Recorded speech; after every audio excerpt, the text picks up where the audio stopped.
बोलिए श्री सद्गुरुदेव की जय। आज हम महाराज जी के पास फिर आ गए हैं, पावन सत्संग सुनेंगे। तो सर्वप्रथम महाराज जी के चरणों में कोटि कोटि नमन।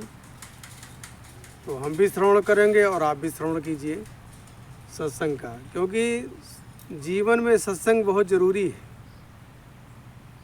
सत्संग के बगैर कुछ नहीं है, और बिन हरि कृपा मिले नहीं संता। ये है, ये ऊपर वाले की कृपा है जो हमें महाराज जी अपना मार्गदर्शन देते रहते हैं और हमारे बिल्कुल करीब में रहते हैं। तो आज हम महाराज जी के पावन सत्संग सुनते हैं।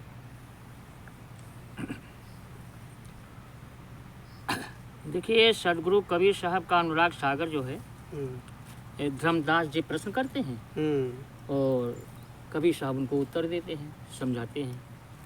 कबीर साहब समझाते हैं धर्मदास को, और धर्मदास पूछते हैं कि अनुरागी के क्या लक्षण। जो अनुरागी जिनको कहा गया, अनुरागी का लक्षण क्या है, अनुरागी का पहचान कैसे होगी, उनकी पहचान। तो कहते हैं तत्वानुरागी के लक्षण। तो धर्मदास पूछते हैं कि धर्म ये है अनुरागी बानी, तुम तत् देख कहूँ बिल छानी। कबीर साहब कहते हैं, सदगुरु कबीर साहब कहते हैं कि हे धर्मदास, ये अनुराग की मधुर वाणी मैंने तुम्हारी जिज्ञासा को देखते हुए शुद्ध निर्णय करके कही है कि जैसे जो नाम लो लावे, कुल परिवार सभी बिसरावे, और नारी सुध को मोह न आने, जीवन जन्म सपन करी जाने। ये जीवन जो है सपने के समान है। जो ऐसे जो अपना कल्याण चाहने वाले परम पिता परमात्मा के सच्चे अनुरागी हैं, वे उसके सत्यनाम ज्ञान से सच्ची लगन लगाए और कुल परिवार सभी को भुला दें। पुत्र और स्त्री आदि का मोह प्यार मन में कभी न आने दे, और जन्म से लेकर मृत्यु तक के संपूर्ण जीवन के स्वप्न के समान समझे। जैसे हम जागते हैं तो ये सब कार्य दुनिया का करते हैं, सो जाते हैं, ये खत्म हो जाता है। और जो सोते समय रात में देखते हैं, जब आँख खुली तो वो खत्म हो गया, वो खत्म है। तो जब हमारी शरीर छूट जाता है तो जीवन का सारा सपना, जीवन के सपना समाप्त हो गया। जब जीवन समाप्त, उसके साथ है सपना, कार्य सब समाप्त हो गया। तो इसलिए कहते हैं कि जग में जीवन थोड़ो भाई, संत समय सो अंत समय सो नाई सहाय। कहते हैं संसार में थोड़े दिन के लिए जीवन मिला। अब ये जीवन कि बहुत प्यार नार जग माही, मात पिता जाहि सम नाही। अब कहते हैं हे भाई, इस संसार में जीवन बहुत थोड़ा है, और अंत में मृत्यु के समय कोई सहायक मददगार नहीं होता। इसलिए व्यर्थ की मोह ममता में नहीं पड़ना चाहिए। अंत में सभी हाथ साथ छोड़कर छोड़ देते हैं, और जीव अकेला अपने कर्मों के अनुसार गति को प्राप्त करता है। हम सोचते हैं कि हमारा घर परिवार मौज करेगा, हम ये करेंगे, लेकिन अगर उनके कर्म भाग में नहीं लिखा है तो वो खत्म हो जाता है। और हमने कुछ नहीं किया, उनके कर्म भाग में है, तो उनकी किस्मत और कमाई से वो उत्पन्न कर लेगा शक्ति। तो कहते हैं कि इस संसार में प्रायः सभी को स्त्री पत्नी बहुत प्यारी होती है, और जन्म देने और पालन पोषण करने वाले माता पिता भी उसके समान प्यारे नहीं लगते हैं। देख लो। हाँ, है ना। तो जो है ये धर्मदास को कबीर साहब समझा रहे इस प्रकार से कि त्यहि कारण नर शीश जो देही, अंत समय सो नाहि सनेही। कहते जी के लिए हम दिन मन अपना खपा दिया, तन मन खपा दिया, पूरी जिंदगी लगा दिया सेवा में, सेवा है, वो हमारे अंत समय काम नहीं है। तो निज स्वार्थ कह रोवन करई, अतोरत नैहर को चित धरई। अगर उसका स्वार्थ नहीं यहाँ पूर्ण हो रहा है तो वो तुरंत अपने नैहर को कहा कि हम जाए थे, अपने महतारी बाप भैया के यहाँ जा रहे हैं। थोड़ी सी अगर तुमने उनकी इच्छा पूर्ति नहीं कर पाई, बस वो चल दी। तो उस पत्नी के लिए यदि उसका अपना पति सिर भी कटा दे तो भी वो जीवन के अंत में मृत्यु के समय प्रेम करने वाली सहायक सिद्ध नहीं होती, कभी नहीं सिद्ध होती। केवल अपने स्वार्थ की पूर्ति के लिए ही रोना धोना करती है। स्वार्थ पूरा न होने पर वो शीघ्र ही अपने पति को भूलकर पीहर जाने का मन बना लेती है, यानी नैहर। तुम परिजन धन सपन सनी ही, सत्य नाम गो निज मत ये ही, और निज तन सम प्रिय और न आना, सो तन संग न चलत निदाना। श्री सद्गुरु कबीर साहब कहते हैं कि जैसे सपने में राज, मान, सम्मान, धन, संपदा, प्रेम करने वाला परिवार एवं सहायक मित्रतादि यानी मित्र लोग सभी मिल जाते हैं, परंतु सपना समाप्त हो जाने पर वास्तव में नींद से जागने पर पता चलता है कि ये जो सब देखा था वो सब केवल एक सपना था, सपना था। ठीक वैसे ही ये पुत्र परिवार के सभी सदस्य, धन संपत्ति आदि सभी अपने के प्रेमी दिखाई पड़ते हैं, अतः वे सब खो जाएंगे। सद्गुरु कहते हैं कि ऐसी स्थिति में मेरी सलाह और उपदेश यही है कि परम पिता परमात्मा के सत्य नाम ज्ञान को स्वीकार में ही कल्याण है, जो इस लोक परलोक में सदैव ही सहायक है। यानी दोनों लोक में सद्गुरु का नाम और सद्गुरु एक ऐसे संसार में मित्र हैं जीव के, जो कि वो दोनों लोक में उनकी मदद करते हैं जीवों की। यहाँ का भी मान सम्मान दिला देते हैं और वहाँ का भी, दोनों जगह का। ऐसा मित्र साथी संसार में दूसरा कोई नहीं है और सब स्वार्थ के हैं। रामायण में गोस्वामी जी ने लिखा कि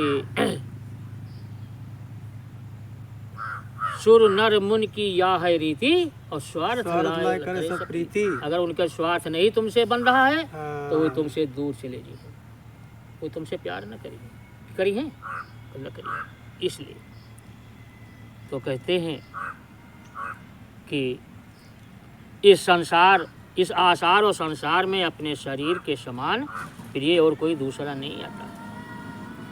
सबसे बड़ा प्यार हमारा आपका जो है तो सबसे पहले अपने शरीर से, अपने तन से, गोरे काले पीला जी का जौन मिला है वो अपने का बहुत प्यार करते हैं। तो साहब कहते हैं कि परंतु अंत समय में, मृत्यु के समय ये शरीर भी साथ नहीं जाता, यहो साथ छोड़ देते। जी का जीवन भर तेल बुकवा, तेल साबुन से है संवारते रहेगा, हर तरीके से कि हम अच्छे बनाए थे हरदम, लेकिन अंत समय यही छूट जाता है, ये भी साथ नहीं गया। तो काल से कौन छुड़ा सकता है? अब ये प्रश्न है कि हमको काल के चंगुल से, काल के जाल से और काल के मारपीट दुख तकलीफ से हमको कौन छुड़ा सकता है? तो कहते हैं ऐसा कोई न दिखे भाई, अंत समय में ले छुड़ाई। कहीं ऐसा कोई तुम्हारा जीवन में संसार में नहीं है जो तुमको छुड़ा ले अंत समय। आह एक सो कहो बखानी, जह अनुराग हो सो मानी। सद्गुरु कबीर साहब धर्मदास से कहते हैं कि ऐसा कोई अगर है तो एक है, अगर तुम कहो तो मैं उसका अनुराग तुम्हें सुनाऊं। कबीर साहब कह रहे हैं हाँ, अगर मानो तो हैं। तो कहते हैं सतगुरु आहे छुड़ा मन हारा, निश्चय मानो कहा हमारा। हाँ, कबीर साहब कहते हैं धर्मदास से कि हे भाई, इस समस्त संसार में कोई भी ऐसा सामर्थ्यवान दिखाई नहीं देता है जो जीव को अंत समय में मृत्यु के मुख से जाने से बचा ले।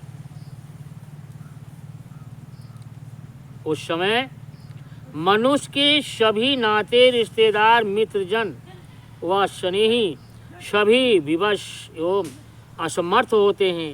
हाँ, ये एक अवश्य है जिसका मैं स्पष्ट रूप से वर्णन करता हूँ, लेकिन जिसके हृदय में उसके प्रति सत्य प्रेम भक्ति होगी वही उससे लाभ पाएगा। कहने से नहीं और न दिखाने से होगा। वो एक सद्गुरु है जो इस जीव को समस्त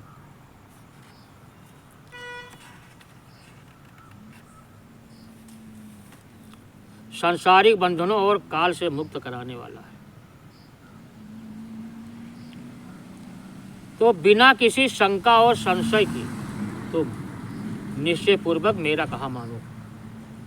सदगुरु कबीर साहब कहते हैं धर्मदास से कि किसी भी प्रकार का शंका और भ्रम न करो, हमारी बात को तुम मानो। तो विशेष बात कहते हैं कि काल यानी मृत्यु प्रत्येक जीव के जीवन में घटित होने वाला एक सत्य है। जीवन हमारा नहीं सत्य है कि हमको मानो शरीर दोबारा मिलेगा। हाँ, मृत्यु सत्य है और मृत्यु सत्य है। और चाहे जिस खानी में जी हो, हर खानी की मृत्यु सत्य है, पक्का है। तो यही सत्य है कि हमारी जन्म का नहीं पता है लेकिन मरना तो पक्का है, कन्फर्म है ना, ये बात। तो कहते हैं काल के विषय में कबीर साहब स्पष्ट करते हुए कहते हैं, बताते हैं कि काल काल तो सभी कहते फिरते हैं, परंतु वास्तव में काल क्या है इसके बारे में कोई खोज नहीं, पता नहीं लगा। तो अब कहते हैं कि उसकी मृत्यु भी अवश्य होती है। हाँ, काल क्या है? तो कहते हैं उसे कोई नहीं जानता समझता। इस शरीर का छूटना मरना ही काल नहीं है, ये तो कपड़ा है। अब पहले हम फड़िए दोसर ले आइबे। शरीर से छूटना और शरीर को मिलना ये बदले का कपड़ा हुआ। तो साहब समझाते हैं कि वास्तव में जीव के मन में जितनी भी कल्पना है वो सब काल ही कहलाती है। हमारे अंदर की जितनी कल्पना है वो काल ही कहलाती है, कल्पना ही काल है। और कल्पना द्वारा, और कल्प वृक्ष क्या है? हमारे कल्प वृक्ष ये संसार है। संसार में हम आए तो उसका एक अंश है। तो हमारे अंदर जितनी कल्पना होती है यही कल्प वृक्ष के अंदर ही तो होती है। और जब दूसरी खानी में जो है तो कौन कल्पना हुई? कोनो न हुई। इसलिए ये शरीर ही कल्प वृक्ष है और इसी के अंदर सारी कल्पनाएं होते हैं। और इसी कल्पना का पूर्ति के लिए हम अपना तन मन धन वैभव सब लगा देते हैं। तो कल्पना कभी पूरी, हाँ, जो भी अच्छा बुरा करते हैं सब इसी पूर्ति के लिए। तो कहते हैं कल्पना के बंधन में पड़ा हुआ जीव काल को प्राप्त हो।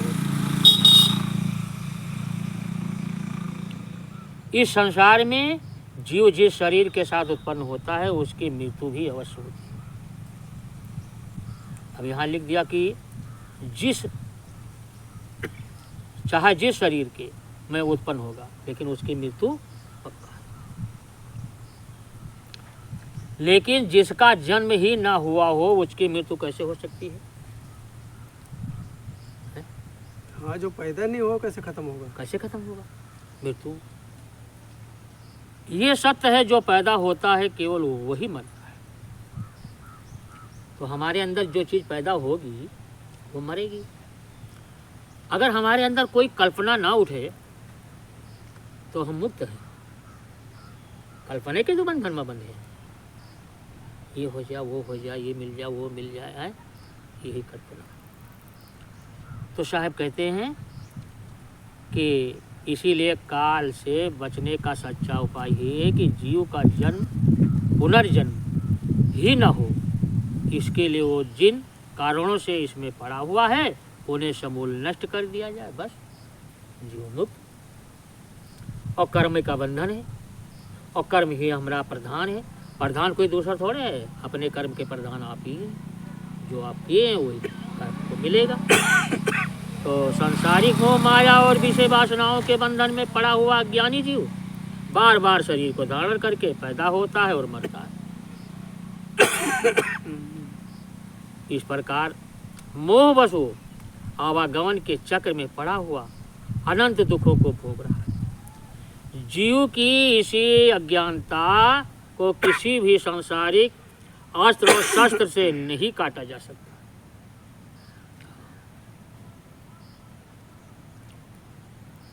इसे केवल ज्ञान युक्ति से ही काटा जाता है, क्योंकि ये औजार से कटेगा नहीं, ना अग्नि से जलेगा, ना पानी में डूबेगा, ना हवा से उड़ जाएगा, ना धरती में विलीन होगा। ये कटेगा, मरेगा, छोड़ेगा तो गुरु के ज्ञान से, और तभी छूटेगा। परंतु वो विलक्षण ज्ञान युक्ति केवल संपूर्ण सामर्थ्यवान सतगुरु से ही प्राप्त होती है। बस। तो जिस जिज्ञासा के हृदय में मोक्ष की कामना लिए हुए सत्य अनुराग होता है, उसे ही सद्गुरु दया भाव से सत्य ज्ञान प्रदान करते हैं। क्योंकि सद्गुरु जो है वो देह थोड़े है, और न मांस है, न हड्डी है, न शरीर है, वो शब्द रूप है। केवल अगर हमको आपको अपना शरीर न दिखाएं तो हम आप देख नहीं सकते। तो जिस जिज्ञासु के हृदय में मोक्ष की कामना है, वही हुए सत्य अनुराग होता है, उसे से ही सद्गुरु दया भाव से सत्य ज्ञान प्रदान करते हैं। उसकी सच्ची भक्ति साधना से जीव आवागमन के चक्र से छूट जाता है। इस प्रकार से आप कहते हैं कि सद्गुरु क्या करते हैं, तो कालह जीत हंस लय जाही, अविचल अभेश पुरुष जा आही। जहाँ जाए सुख होए अपारा, बहुर न आवै यही संसार।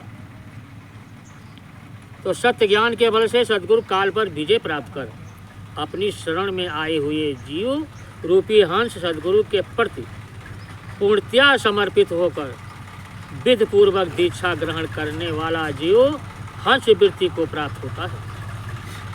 को सत्यलोक आवागमन के चक्र से मुक्त वो स्थान जो सदा परम सत्य शक्ति और आनंद से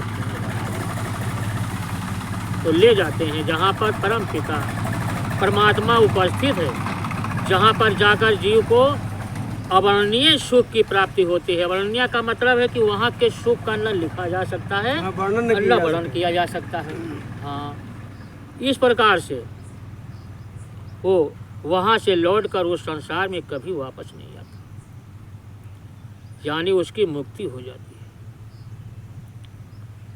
अब कहते हैं कि इस संसार में विशेष, यानी इस संसार में 84 लाख योनियाँ बताई जाती हैं। ठीक, सबको यह कहते हैं 84 लाख योनियाँ, यानी कि जीव इन 84 लाख योनियों में इस मोह माया रूपी संसार में भटकता फिरता है। इसी कारण इस संसार को 84 भी कहा जाता है। सद्गुरु कबीर साहब कहते हैं कि अपनी शरण में आए हुए जीव को सद्गुरु सत्य ज्ञान दीक्षा देकर इन 84 लाख योनियों के बंधन से सदा सदा के लिए मुक्त कर देते हैं। सच्चे सद्गुरु से जिस दिन जितना मिल जाती है उस दिन समझो हमारी मुक्ति हो गई। केवल इसलिए यहाँ राखत हैं, तुम्हारी जितनी उम्र है कि ताकि आपका यहाँ का खर्चा खत्म हो जाए, और उनके बताए रास्ते पर चलना, आदेश का पालन करना है तो कर्म कर्जा आगे बनी ना। एक कण का कर्जा नहीं बन सकता। जितना पीछे के है वो सब तुम्हार पिछले की रील समझो कि वो वापस हो रहा है कर्म कर्जा। तभी क्योंकि यहाँ का अगर एक कण भी कुछ है अगर हमारे कर्म में, तो ये जीवात्मा वहाँ अपने घर जा नहीं सकती, क्योंकि यहाँ का गंदगी वहाँ कतई जाएगी नहीं। न तो ये जीवात्मा वहाँ से गंदगी लेके आई है, न यहाँ से गंदगी लेके जाएगी। तो इसीलिए वो कहते हैं कि फिर वो जीव जीवन प्रयत्न निश्चय पूर्वक गुरु दीक्षा का व्यवहार करता हुआ अनंत सुख और आनंद को पाता है उसमें। तो उस जीव को हियाँ जब तक रहेगा इस संसार में, मृत लोक में, तब तक खूब आनंद मौज में रहेगा।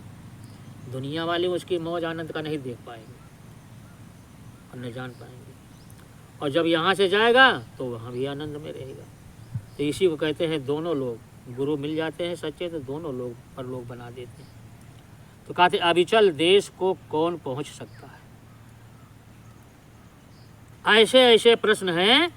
तो कहते हैं विश्वास कर मम वचन को तब चढ़े सत्य की राह हो, ज्यों सूरमा रन में धसे फिर पाछ चितवन ना ही हो।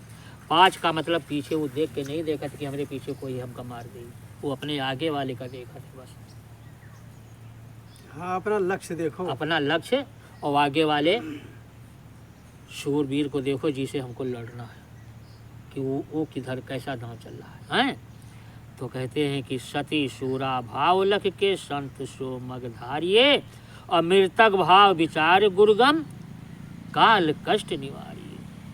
कहते हैं इस अवस्था में गुरु के पास जाओ तो समझ लो कि अब हम मर गए, हमारा जीवन खत्म। अब ये जीवन जो बचा है शेष गुरु का है। अब गुरु जो कहेंगे वो हम वो करेंगे, बस। और अपनी बात खत्म हो गई वहाँ। इसलिए कहते हैं सदगुरु कबीर साहब कहते हैं कि मेरे वचन उपदेश को अच्छी तरह से ग्रहण कर, तब जिज्ञासु जन को सत्यलोक जाने के लिए सत्य के मार्ग पर चलना चाहिए। तो पहले तो हमको गुरु पर विश्वास करना है, भरोसा करना है, हर तरीके से शंका का समाधान कर देना है, ख़त्म कर देना है, शंका नहीं रहनी चाहिए। जैसे शूरवीर योद्धा युद्ध के मैदान में एक बार घुस जाने के बाद वो फिर पीछे मुड़कर नहीं देखता, बल्कि निर्भय होकर आगे की ओर बढ़ता जाता है।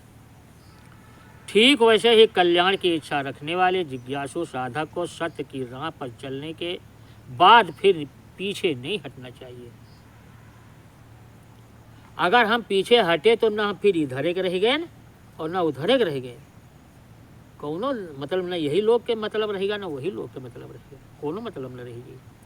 इसलिए कहते हैं कि अपने पति के साथ सती होने वाली नारी और युद्ध भूमि में सिर कटाने वाले शूरवीर के महान आदर्श भाव को देखकर समझकर जिस प्रकार संत मनुष्य सत्य, दया, धैर्य, संतोष, क्षमा, विवेक, वैराग्य सद्गुणों को ग्रहण करके अपने जीवन में आगे बढ़ते हैं, उसी के अनुसार पूर्ण रूप से संकल्प के साथ सत्य मत स्वीकार करके जीव की राह में आगे चलना चाहिए।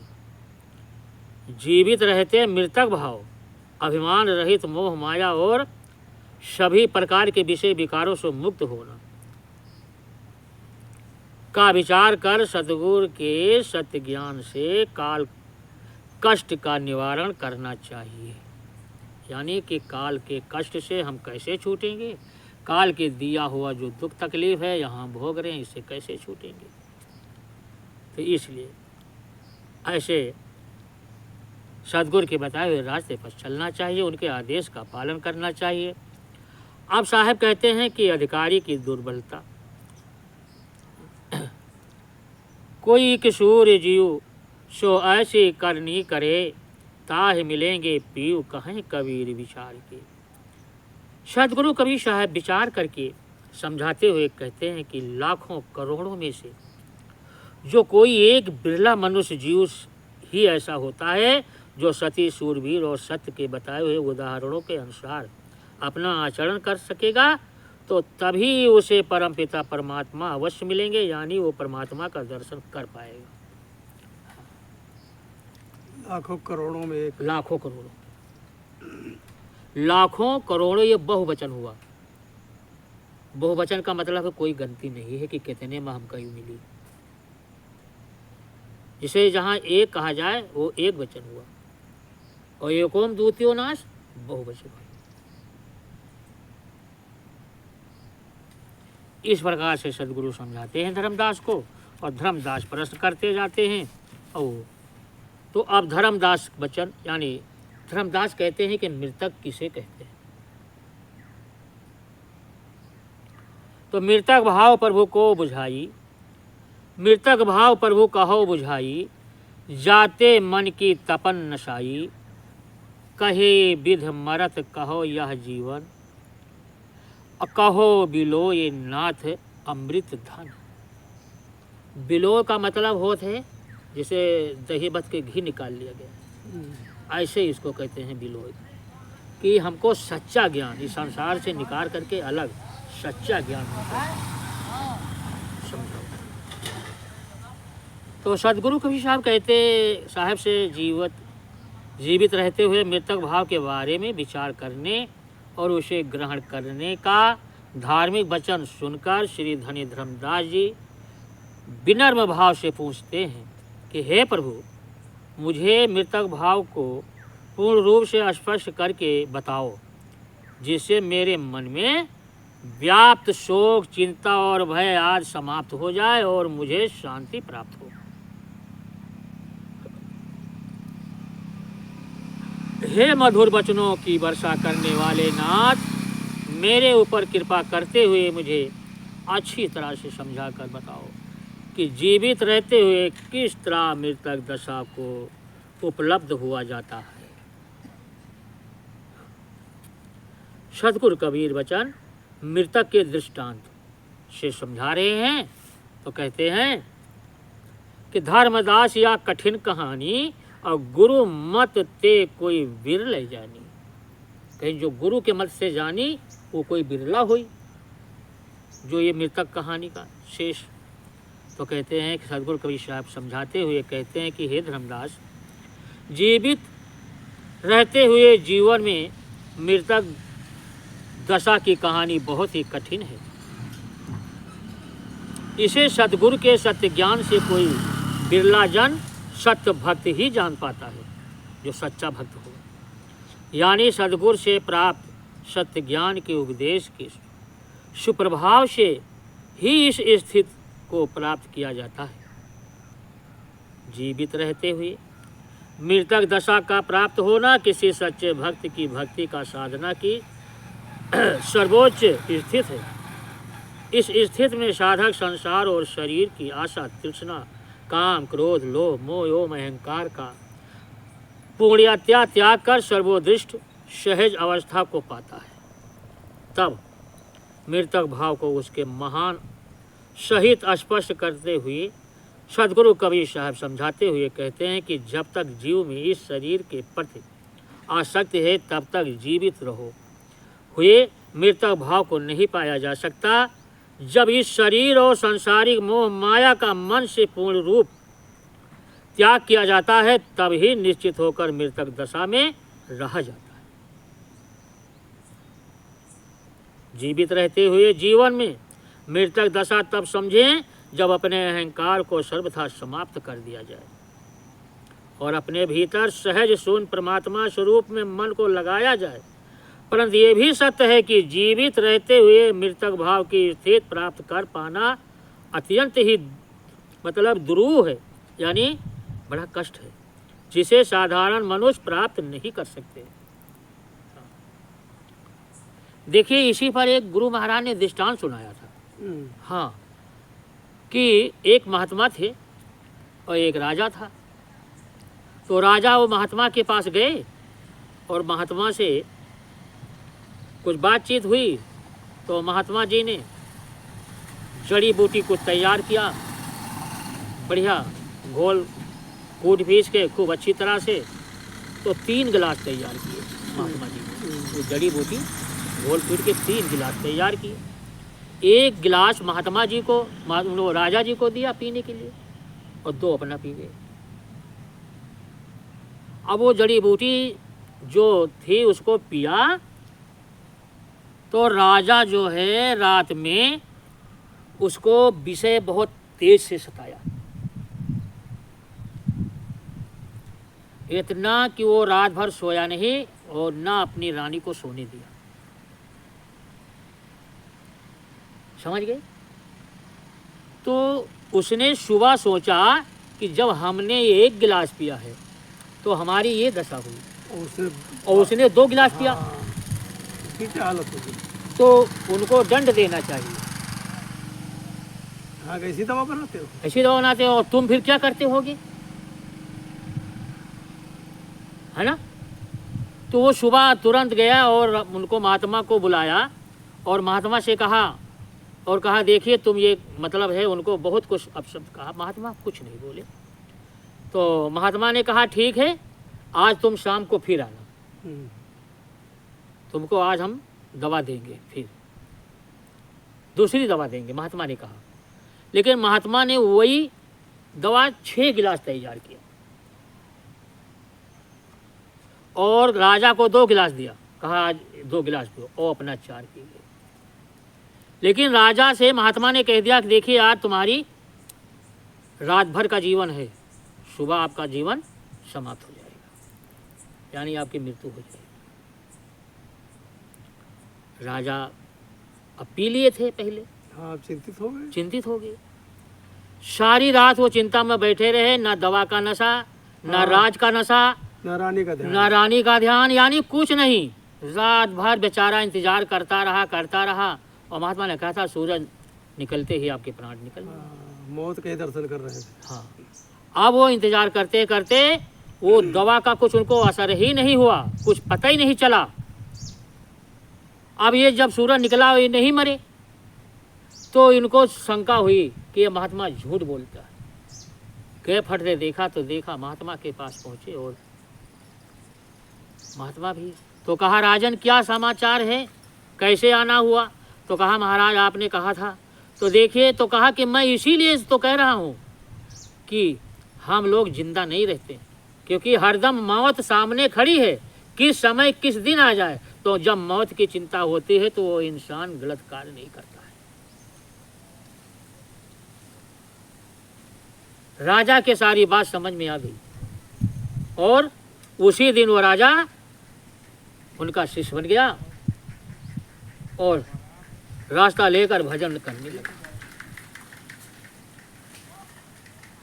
तो जहाँ पर हमको चिंता होगी कि हम मृतक हैं, तो मृतक रहते हुए, जीवित रहते हुए जब हम मृतक बने रहेंगे तो हमसे जो है संसार में कोई भी गलत कार्य नहीं होगा। हाँ, जिनको मौत से खौफ नहीं वही दुनिया भर का काम वही करते दुनिया भर का काम करते हैं।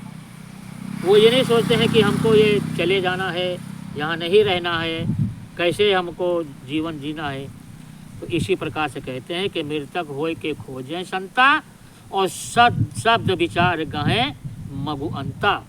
अब सदगुरु कबीर साहब कहते हैं कि जीवन में मृतक भाव को प्राप्त हुआ सच्चा संत अपने परम लक्ष्य कल्याण को ढूंढता है कि हमारा कल्याण कैसे होगा। वो फिर इन दुनिया के ज़्यादा आडंबर में नहीं पड़ता है, वो सोचता है, देखता कि हमारा कल्याण कैसे हो, अपने कल्याण की बात सोचता है। वो सदगुरु के शब्द विचारों की अच्छा तरह से प्राप्त करके उनके द्वारा बताए गए परम सत्य मार्ग का अनुसरण करता है, यानी ध्यान करता है, उसी में हरदम लगा रहता है। तो वो कहीं जाएगा नहीं,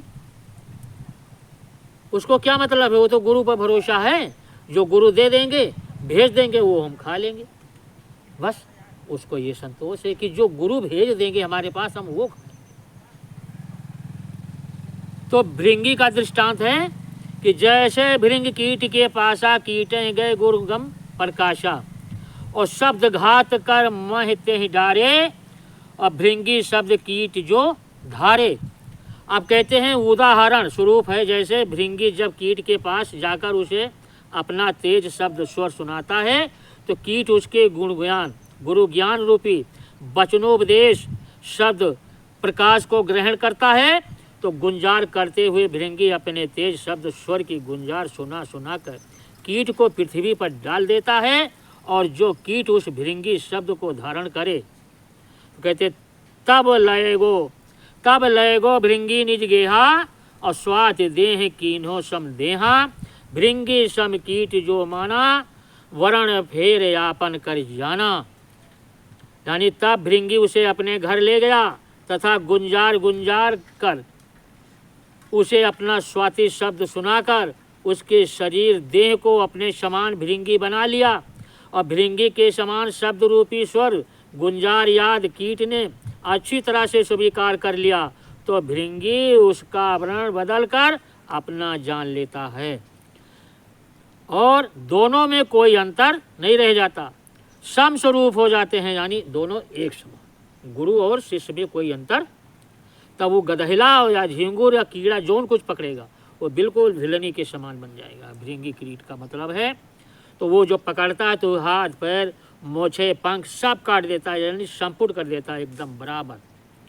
तब वो अपने घर में बंद करके उसको अपनी त्वचा देता है, यानी अपना ध्यान सुनाता है, अपनी आवाज़ सुनाता है। तो स्वाति एक विशेष नक्षत्र माना जाता है और जिसकी बूंद सीप में गिरने से सीप मोती बन जाता है। भृंगी के शब्द गुंजार को स्वाति नक्षत्र की उपमा इसलिए दी गई है कि उसकी भी सुनकर कीट भी बदलकर भृंगी बन जाता है, इसलिए इसका उपमा दिया गया। तो कहते हैं बिरला कीट होए सुखदाई, प्रथम आवाज गहे चितलाई। कोई दूजे कोई तीजे माने और तन मन रहित शब्द हित जाने। तो कहते हैं असंख्यों झींगुर कीटों में से कोई बिरला कीट ही उपयुक्त और अनुकूल सुख प्रदान कर सकता है। इस प्रकार से तो कहते हैं कि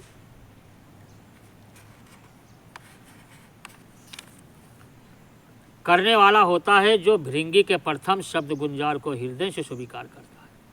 हाँ, इसका अर्थ ये हुआ कि जब हम गुरु करें और अगर हमको गुरु मिल जाए तो गुरु के मुखारबिंद से जो पहले शब्द निकले वही आपका कल्याणकारी शब्द और मंत्र है।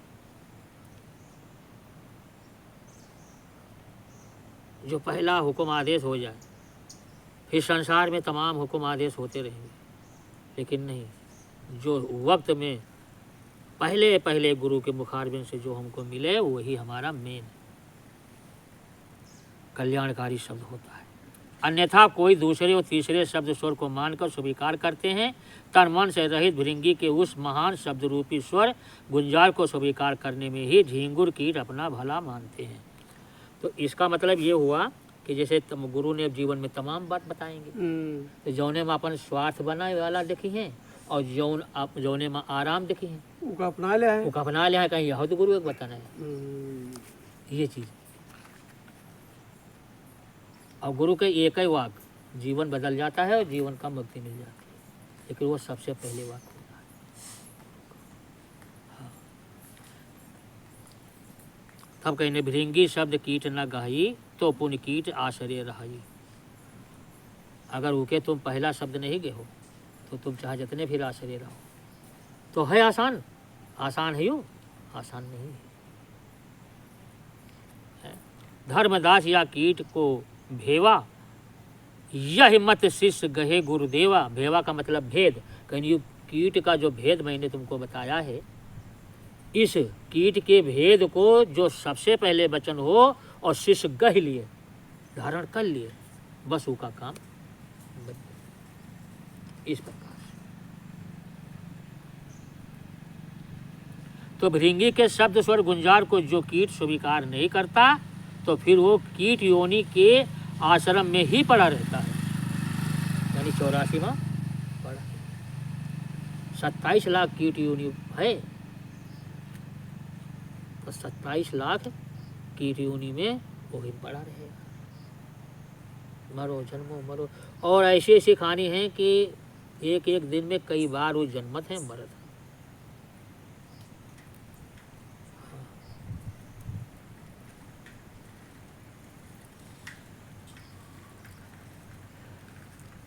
यानी वो कीट से भृंगी नहीं बन सकता।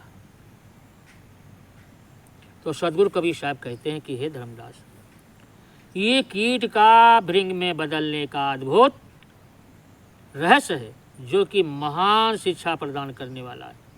इसी प्रकार शिष्य को शुद्ध बुद्धि से सदगुरु के उपदेश और सुविचारों को हृदय से स्वीकार करना चाहिए, जिससे वो विषय विकारों के अज्ञान रूपी बंधनों से मुक्त होकर कल्याण स्वरूप को प्राप्त कर सके। तो भृंगी भाव की प्राप्ति कैसे होती है, अब ये प्रश्न करते हैं फिर धर्मदास। तो साहब कहते हैं कि भृंगी मत डर के गहे तो करौ निज सम ओहि हो। द्वितीय भाव चित व्याप सो लहे जीव मोहि हो। गुरु शब्द निश्चय सत्य माने भृंगी मत तब पावई। तज सकल आशा शब्द भाषा काग हंस कहावही। सदगुरु कबीर साहब भृंगी भाव की श्रेष्ठता के महत्व को समझाते हुए कहते हैं कि भृंगी की मति निश्चय तक बुद्धि को जो कोई मनुष्य सुदृढ़ भाव से स्वीकार करे तो उसे मैं अपने समान ही कर लेता हूँ। सदगुरु कबीर साहब कहते हैं, यानी निश्चय करके। तो जिसके हृदय में मेरे अलावा और कोई दूसरा भाव नहीं बसता हो और जिसकी किसी अन्य से लगन न हो, जो केवल मुझ और सदगुरु को समर्पित हो, वो मेरा अनन्य भक्त जीव मुझे प्राप्त कर सकता है। तो हिया तो पहले सबसे घुसी कि हमारा मान सम्मान नहीं हुआ, हमसे कोई बोला नहीं, हमका बैठक नहीं कहा, हमका पानी नहीं पूछा, हमका ये नहीं हुआ हमारे साथ है। तो दुनिया का मान सम्मान तजना बड़ा कठिन है।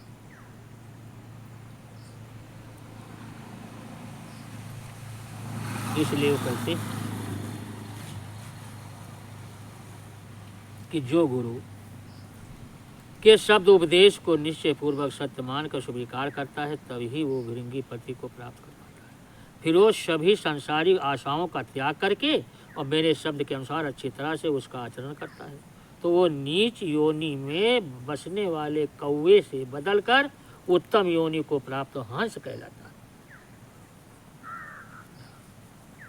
हंस कौन है?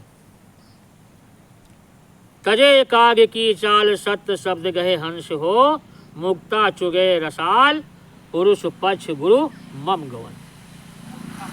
श्री सदगुरु कबीर साहब कहते हैं कि हंस वृत्ति को समझाते हुए कहते हैं कि कौवे की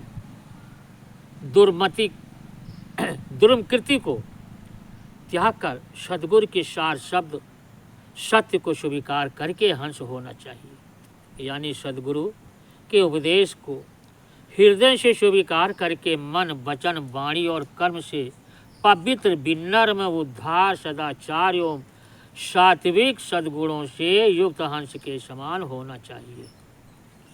उत्तम हंस वृत्ति को ग्रहण करके मधुर एवं सुखद ज्ञान रूपी मोतियों को चुगते हुए परम पिता परमात्मा के पक्ष पर पूरा विश्वास करते हुए सदा गुरु के बताए हुए रास्ते पर चलना चाहिए। अब सदगुरु कहने का मतलब है कि जो ज्ञान रूपी शब्द को चुनता है वही ज्ञान रूपी मोती है। हंस मोती चुनता है तो मोती यही है, हंस है जीव और मोती है गुरु का ज्ञान। और वो जो वास्तविक मोती यहाँ कही जाती है पत्थर की, उसको वो तो पेट में गलेगी नहीं। और जब गंदे चीज के पत्थरी बन जाते हैं खान पीन के तो उन तो वो दशा होती है तो वो पत्थर कैसे गलेगा। अब वो अपने को हंस नहीं समझते हैं। हंस जो एक हंस चिड़िया है वो सागर में मोती चुनती है उसकी, और उसकी मृत्यु होती है उस हंस की, क्योंकि उसका शिकार लोग करते हैं मोती के लिए, क्योंकि उसके पेट से मोती निकलती है, क्योंकि सीप रूपी मोती वो चुनती है वास्तविक, तो उसका शिकार हो जाता है। इस प्रकार से नहीं जो है तो अब कहते हैं कि सदगुरु कबीर साहब ने कि अपने उपदेश में मनुष्यों के विभिन्न गुणों के आधार पर उन्हें कौवा और हंस की उपाधि दी। तो कौवा निकृष्ट योनि, अशुभ एवं आचारहीन प्रवृत्ति का प्रतीक माना जाता है, क्योंकि इसकी बोली भी बड़ी खराब लगती है। कर्कशा बोली। हाँ। अब कौवा अपने स्वभाव से धूर्त स्वरूप, चालाक, चंचल और हिंसक प्रवृत्ति का प्रायः अशुद्ध भोजन करने वाला होता है, जबकि इसके विपरीत हंस उत्तम योनि, सरल, शुभ सद्गुण संपन्न माना जाता है। हंस को पवित्रता और सात्विकता और आदर्श गुणों का प्रतीक माना जाता है। वो दूध में से पानी अलग करके केवल दूध का ही सेवन करता है, तो पानी तक नहीं पीता है वो। तो उपयुक्त उदाहरणों के अनुसार जो मनुष्य आचार विचारहीन, राग दोष, चिंता, काम, क्रोधादि एवं पाप कर्मों में लगे रहते हैं उन्हें कौवा वृत्ति का माना जाता है। बस।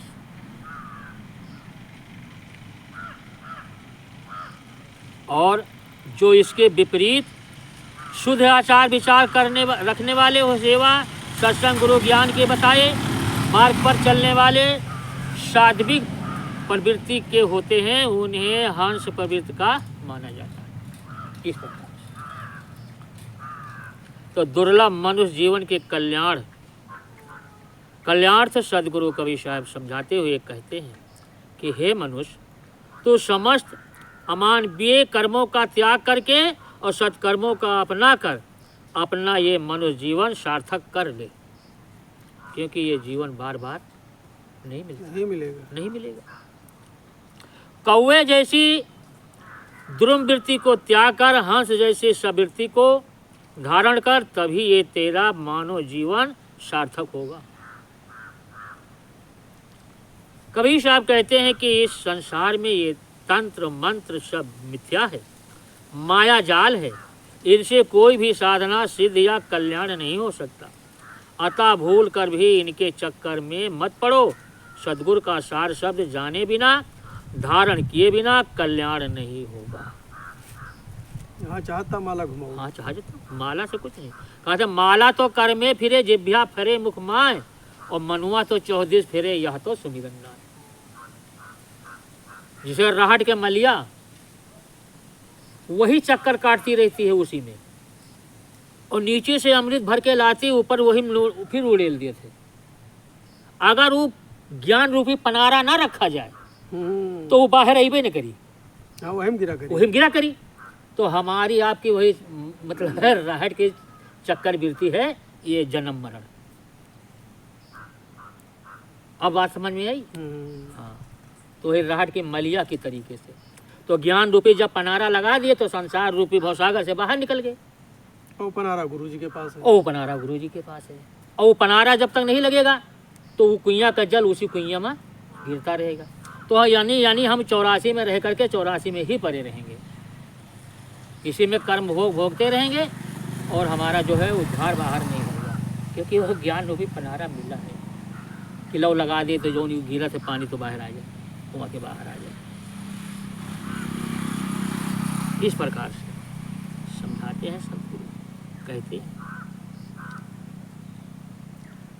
तो कहते हैं मृतक के और दृष्टांत कि सुनो संत यह मृतक स्वभावो, बिरला जीव पियो मग धावो, और यह सुनो मृतक का भेवा, मृतक होय सतगुरु पद सेवा।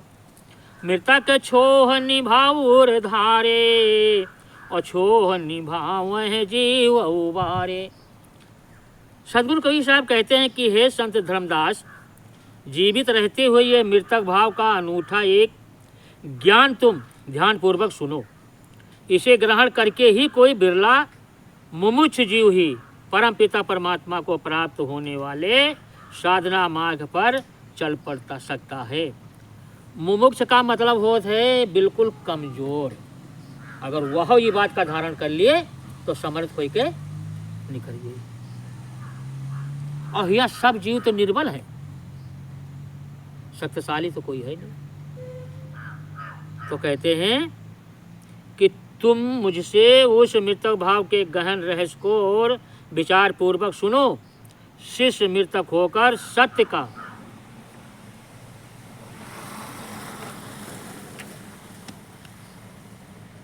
ज्ञान देने वाले सद्गुरु के श्री चरण कमलों की सेवा करे। अमृतक भाव को प्राप्त होने वाला, कल्याण की इच्छा रखने वाला जिज्ञासु अपने हृदय में क्षमा, दया एवं प्रेम के गुणों को अच्छी प्रकार से ग्रहण करे और जीवन में इन गुणों के वृत्त नियम निर्वाह करते हुए स्वयं को इस संसार के आवागमन के चक्र से मुक्त करे। तो गुरु रास्ता बताएगा, युक्ति बताएगा, करना स्वयं को पड़ेगा। हाँ, जब हम करने लगते हैं तब लोग सहारा देते हैं। जैसे अकेले बोझ उठाए रहे हो और दयावान कोई बाहर निकला रास्ते पर हो तो कहता का भैया उठवा दे, और तुम ना उठाओ, वही बोझ पर बैठे रहो चढ़े, तो थोड़े तुमसे कही हो। तुमको देख करके कि अकेले उठा रहे हो, नहीं उठा पा रहे हो, तो कहता सहारा लगा दिया है। तो गुरु इसी प्रकार से जो चलने वाले होते हैं, जो इस पर चल पड़ते हैं, उनको सहारा दे दिया। और फिर गुरु का सहारा तो अनन्य है वो, पावर। इस प्रकार से कितना टाइम हुआ? है 2:22। अब 1 घंटा हुआ नहीं? वही तो भाई। अच्छा तो सुनो। तो कहते हैं पृथ्वी का दृष्टांत, जस पृथ्वी के गंजन होई, चित अनुमान गहे गुण सोई, कोई चंदन कोई विष्टा डारे, कोई कोई विरसी अनुसारी। गुण यो गुण चित, गुण यो गुण तिन सम कर जाना, महाविरोध अधिक सुख माना। यानी पृथ्वी के समान हमको आपको बनना है। बहुत कुछ सहायक पड़ी हैं? बहुत कुछ सहायक पड़ी। हाँ, और सारे जीवों का बोझ और सारे जीवों की गंदगी या अच्छाई सबको धरती सह रही है। तो कहते हैं जैसे पृथ्वी को खोदा जाने पर भी वो कभी उदास तथा कंपित नहीं होती है, कभी नहीं कहती चोती चिल्लाती कि हमको कहे ऐसा कर, बल्कि अधिक अन्न फल फूल आदि प्रदान करती है।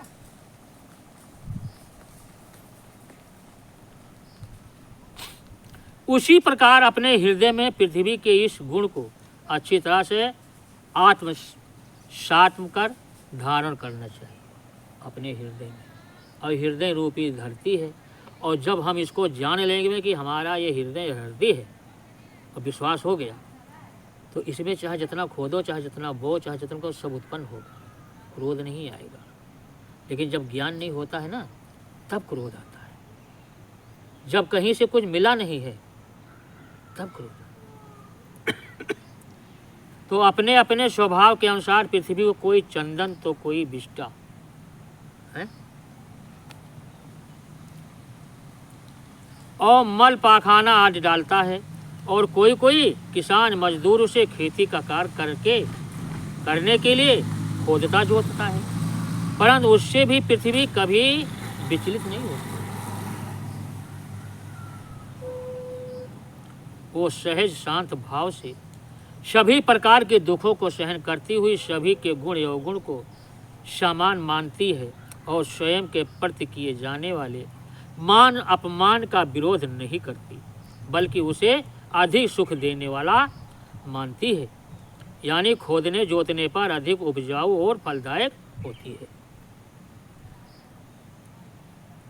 उपयुक्त उदाहरण के अनुसार जीवन में मृतक भाव को धारण करने वाले साधक को पृथ्वी की भांति धैर्यवान, सहनशील, त्याग एवं क्षमा के सद्गुणों से पूर्ण होना चाहिए।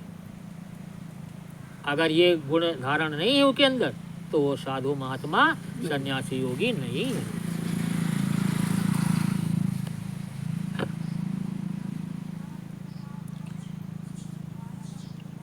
अपने प्रति दूसरों के द्वारा किए जाने वाले मान अपमान की चिंता न करके स्वयं को शांत व स्थिर भाव रखते हुए परोपकार करना चाहिए। अब ऊख का दृष्टांत है, यानी गन्ना का, कि जोरो मृतक भाव सुन ले हो, निरख निरख गुर गम पग दे हो, जैसे ऊख किसान बनावे, रति रति कर देह कटावे। सतगुणी कबीर साहब कहते हैं कि हे धर्मदास, अब और मृतक भाव को ध्यान पूर्वक सुनो। ये मृतक भाव दृष्टांत अत्यंत दुरूह है, अतः इसे अच्छी तरह से सोच समझकर और विचार करके अपनाओ, और उसके बाद ही जीव के उद्धार के लिए सद्गुरु ने जो ज्ञान का रास्ता बताया है उस पर पूर्ण रूपेण सावधान होकर चलो।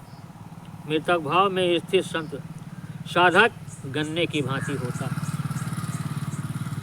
अगर आप संत हैं और गन्ने की भांति नहीं है, तो कहते जैसे किसान पहले गन्ने को काट काट कर खेत में बोकर उगाता है, बोटी बोटी हैं, फिर नए सिरे से पैदा हुआ गन्ना किसान के हाथों में पकड़कर, यानी किसान के हाथों में पड़कर पोरी पोरी से छील छील कर स्वयं को कटवाता है, ठीक वैसे ही मृतक भाव का संत साधक सभी प्रकार के दुख सहन करता है, तब वो भगवान को प्राप्त करेगा। ऐसे नहीं। तो जब तक हमारी ये भावनाएं नहीं बदलेंगी, इच्छाएं नहीं बदलेंगी, हमारे कारनामा नहीं बदलेंगे, तब तक कुछ बदलने वाला नहीं तब है। तक कुछ बदलेगा नहीं। और परिवर्तन कहाँ होगा? स्वयं के अंदर से होगा, है। इसे कहते हैं कि हम बदलेंगे तो युग बदलेगा। हाँ, स्वयं के अंदर होगा और स्वयं से होगा। स्वयं से होगा। तो अब कहते हैं कि ना हम बदलेंगे ना युग बदलेगा। अगला कह रहा है, अरे भाई, जो हमारा कारनामा ना बदली तो हम युग कैसे बदली? और युग तो तुम ही हो। का ये दिन थोड़े बदल जाए, ना ये सूरज चांद पृथ्वी बदले। ये इसका वातावरण और इसका माहौल बदले तो हमारे कर्म से बदले, हैं। कोलू मह पुण्य आप पिरावे, पुण्य कड़ाह में आप उठावे, और नित्य तनो दाहे गुड़ तब घोई, और बहुर ताव में खाण बिलोई। श्री सदगुरु साहब समझाते हैं कि फिर वो कटा छिला हुआ अपने आप को कोल्हू में पिरवाता है, गन्ना, है, जिसमें वो पूरी तरह से कुचल दिया जाता है, और उसमें से सारा रस निकल जाने के पश्चात शेष बचा जीर्ण शीर्ण भाग कोई खोई बन जाता है। फिर आप स्वरूप अपने रस को वो कड़ाहे में उबालता है, उसके अपने तन रूपी रस को कड़ाहे में पकाने से गुड़ बनता है, और फिर उसमें अधिक आंच देकर पकाने से रगड़ रगड़ कर खांड बनाई जाती है, यानी शक्कर। तब वो दूसरे के सेवा में आती है। तो इस प्रकार से जो सेवा करता है तब सद्गुरु मिलते हैं, और ऐसी सेवा करना है।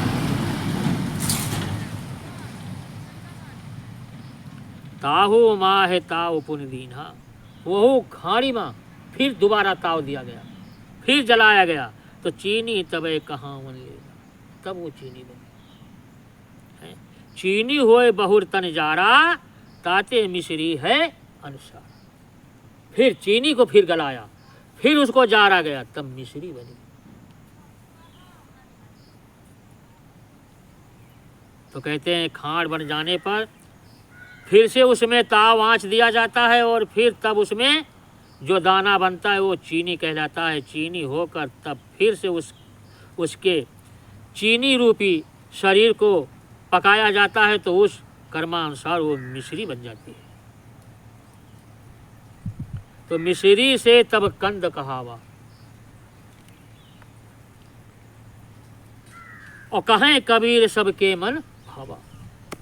तब कहीं भैया का कंदाय खात हो, हैं? और चीनी होए बहुर, हाँ, तो कहते हैं यही विधि ते जो शिष्य सहाई, और गुरु कृपा सहजय भव तरही। ये तरीके के सब सही करके संसार के माहौल, तो वो शिष्य बनी, और जैसे शिष्य बना नहीं तैसे सदगुरु का उपकार कर दे फिर, क्योंकि सारी गंदगी उसके अंदर के खत्म। इसे कर तो सदगुरु कबीर साहब कहते हैं कि जब मिश्री से पककर कंद कहलाया तो सबके मन को अच्छा लगा। इसी विधि से गन्ने की भांति जो शिष्य गुरु की आज्ञा के अनुसार व्यवहार करता हुआ सभी प्रकार के दुख संतापों को सहन करता है, वो सदगुरु की कृपा से सहज ही इस भवसागर से पार हो जाता है। मृतक भाव कौन धारण करता है? तो कहते हैं मृतक भाव है कठिन धर्मिन लहे बिरला सूर हो, कायर सुनते हैं तन मन दहाए पाछे न चितवत क्रूर हो। ऐसे शिष्य आप संहारे ताव सही गुर ज्ञान को, लहय भेदी भेद निश्चय जाए दीप अमान को। सदगुरु कबीर साहब कहते हैं कि हे धर्मदास, जीवित रहते जीवन में मृतक भाव अपनाना बहुत ही अधिक कठिन है। इसे लाखों हजारों में से कोई एक बिरला सूरवीर संत की स्वीकार करता है, संत ही स्वीकार करता है। इसे सुनते ही सांसारिक विषय विकारों में डूबे हुए कायर का तो भय के मारे तन मन ही जलने लगता है। कहीं ऐसी तैसी की तुमके गुरु हैं? स्वीकार ना अपनाना तो बहुत दूर की बात है, और वो भागते हुए उस ओर पीछे मुड़कर भी नहीं देखते गुरु की तरफ। हाँ। तो जैसे गन्ना सभी प्रकार के दुख संतापों को सहन करता हुआ स्वयं को मिटाकर भी सबको मनमोहक मिठास प्रदान करता है, ठीक ऐसे ही शरण में आया हुआ शिष्य गुरु ज्ञान की कटौती को सहन करता हुआ स्वयं को संवारे और सदा सुख प्रदान करने वाले सर्वहित के कार्य करो। कहते हैं ऐसा कार्य करो कि सारे जीवों का हित हो है, और अनहित के अलावा जहाँ गए हो हित वाला कार्य कहूँ न देखे हुए, सब जगह अनहित। दूसरे के हित से नहीं मतलब है, केवल अपने स्वार्थ से वो कार्य लोग कर रहे हैं जो निमा अपना स्वार्थ बने। हाँ, तो वो मृतक भाव को प्राप्त गुरु के ज्ञान के भेद को जानने वाला मर्मज्ञ का मतलब होता है उसका वो अधिकारी बन गया। संत सहायक निश्चय ही प्रत्येक अमान दीप हो जाता है, वो अपने सतलोक को चला जाता है। स्वयं के अहंकार को प्राप्त कर इस संसार के समस्त दुख संतापों को सहन करते हुए गन्ने की भांति सहनशील, क्षमावान और परोपकारी होने का मृतक भाव जीवन में अपनाना बहुत ही अधिक कठिन मालूम पड़ता है। ये केवल सद्गुरु की शरण में जाने पर ही संभव है, ऐसे नहीं हो सकता। गुरु की भक्ति और ज्ञान साधना ही इसको पाने का एकमात्र साधन है। सद्गुरु कबीर साहब कहते हैं कि जो संत सद्गुरु अपना सर्वस्व समर्पण कर शिष्य भाव से मिलता है और उसकी ज्ञान कसौटी को सहनशीलता से सहन करता है, तो राम की सौगंध मैं सत्य कहता हूँ वो जन्म मरण के बंधन से मुक्त हो जाता है। गुरु के ज्ञान की कसौटी पर टिके रहने वाला संत साधक ही मृतक भाव को प्राप्त होता है। बोले श्री सद्गुरुदेव की। तो ये जो है एक शब्द जगजीवन साहब का, देखिए श्री सद्गुरु जगजीवन साहब का ये शब्द सागर है। इसमें से साहब क्या कहते हैं आप थोड़ा सा एक शब्द सुनिए। तो ये समय के सद्गुरु थे और ये परम संत जगजीवन साहब कोटवा धाम सतनाम से। अब कहते हैं सद्गुरु कि तीरथ भरत की तजदे आशा, दुई अक्षर की रटना करके गंगन मंदिर चढ़ देख तमाशा। तीरथ भरत की तजदे आशा, ताहे मंदिर का अंत नहीं कछु, रब बिहून किरणे प्रकाशा, और तहाँ निराश वास कर रहिए काहिक भरमत फिरे उदासा। श्री जगजीवन साहब कहते हैं कि तीरथ व्रत की आशा छोड़ दो, पाप पुण्य की आशा छोड़ दो, धर्म कर्म की आशा छोड़ दो, केवल दुई अक्षर की रटना सत्य नाम की, जो नाम सत्य है वो केवल उसी का जपना है। और गगन मंडल चढ़ देख तमाशा, कहते हैं आकाश में चढ़ो फिर तमाशा देखो संसार का कि यहाँ क्या हो रहा है। ताहे मंदिर का अंत नहीं कछ, कहीं उस मंदिर का फिर अंत नहीं है। खूब देखो, रात दिन देखो, 24 घंटा जीवन भर देखो, और रब विहून किरण प्रकाशा, कहीं रब विहून, रब माने सूरज, कहीं हुआ सूरज चांद सितारे कुछ नहीं है, हुआ तो ऐसे तमाम प्रकाश है। ये तरीके न मालूम कितने सूरज चांद सितारे हुआ बैठे पड़े पड़े। तहाँ निराश वास कर रहिए, कहते हैं वहां पर यहाँ का निराशा छोड़ करके वहां वासा करो, और काहे का भरमत फिरे उदासा, कहीं यहाँ काहे भरमत हो संसार में। और भरमना का मतलब है जीवन मरण, यही भरमना है। देव लखाए छिपायो नाही, जसमय देख्यो अपने पासा, कहीं जिस तरह से मैंने देखा उसी तरह से मैं तुमको दिखा दूंगा। साहब कह रहे हैं क्यों नहीं कहें तुम जाओ अपने बूते देखो, कहते हम तुमको दिखा देंगे हैं। और जो हमारे पास कहीं जस मैं देखे हूँ अपने पास, कहीं जैसे तुमको अपने पास देखा, ऐसा को शब्द सुन समझे, अग्र कर्म कटे होए तब दासा। कहीं इस शब्द को सुन करके और समझ करके और समझ जाए। अघ माने अघ कर्म का मतलब है पाप। हाँ, अघ कर्म का अर्थ है पाप। तो कटे होए तब दासा, कहीं जब अघ कर्म दास जो होई वो जी के पाप कट जी हैं तब वो दास बन पाई। बिना ये कर्म कटे दास न बनी। तो कहते हैं ऐसा को शब्द सुन समझे, अघ कर्म कटे हुए तब दासा। और नयन चाख दर्शन रस पीवे, ताहि नहीं है जग की त्रासा। कहते वहाँ संसार के कोई त्रास दुख नहीं है, कोई तकलीफ नहीं। और फिर अपने आँखों से देखो और दर्शन करो और बुखार से अमृत का चाखो पियो। जगजीवन दास भरम ते ही नाही। कहते हैं फिर उसके लिए कोई भ्रम ना नहीं है, सब भरम खत्म। और गुरु के चरण करे सुख विलासा, तब गुरु के चरण में सुख का विलास हो। इस प्रकार से साहब कहते हैं कि तुम्हें देख मैं देखूं कौन। कहीं जब तुमका देख लें तो अब दूसरे काहे देखी हैं। मृत मंडल बस्ती सस्ती नहीं रहते, हमरे चित्त के चरण हैं भवन।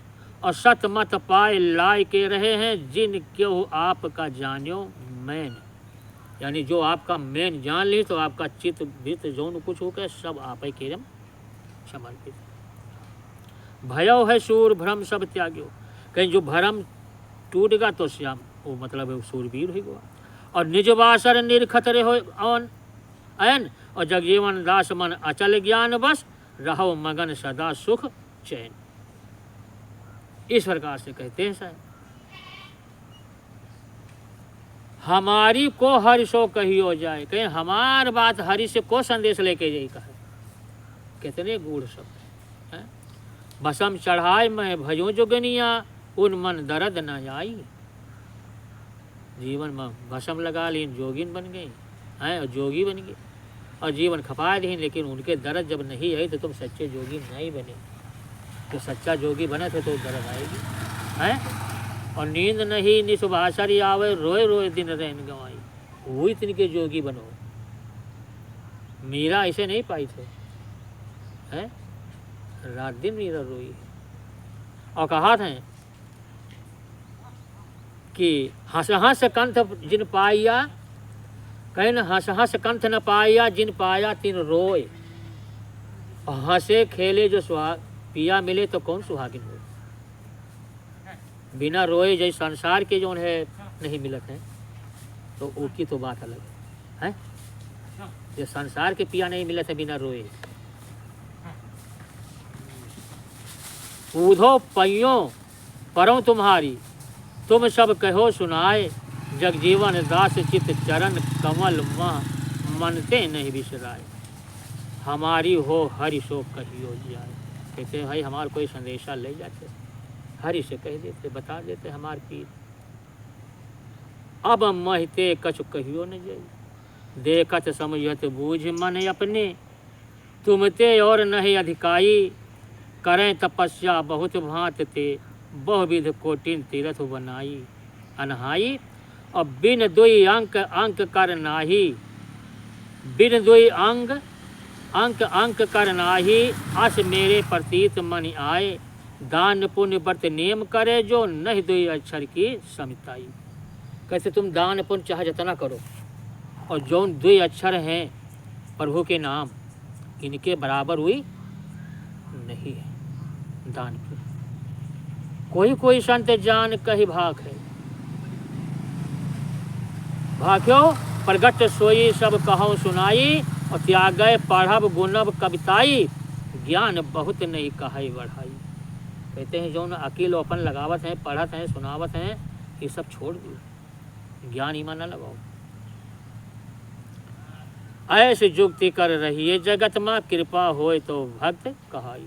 कहीं जो ये जुक्ति से रही और सदगुरु की कृपा हुई उसका भगत कहीं कि हाँ भाई भगत हाँ। जगजीवन दास हित मंत्र तुम्हारे, सदगुरु चरण रहे लग। बोले श्री सदगुरुदेव की।